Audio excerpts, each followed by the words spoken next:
আগুনে ভস্মীভূত একটি জনজাতি পরিবারের মাথা গোঁজার ঠাঁই। আগুনে পুড়ে সম্পূর্ণ ভস্মীভূত মনিন্দ্র রিয়াংয়ের বসতঘর।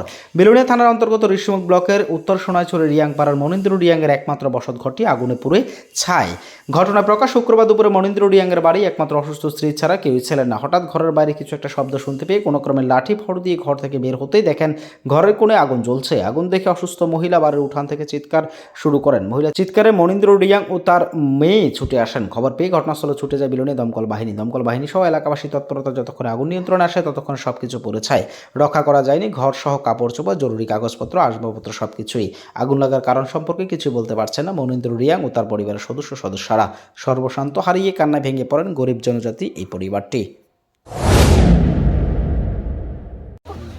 তো আমরা অনুমানিক 2:50-এর দিকে একটা কল পাইছি যে উত্তর সোনাইছড়ি একটা বাড়িতে আগুন লাগছে।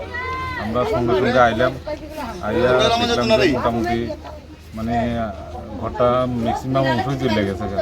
সঙ্গে সঙ্গে আমরা জল দিয়ে মোটামুটি আয় চলে এসেছি। বাড়ির ভিতরে কি মানে কোনখান থেকে আগুন লাগছে? এটা সম্ভবত চুলার থেকে আগুন লাগছে, রান্নাঘরের চুলার থেকে। ক্ষয়ক্ষতি কেমন হয়েছে?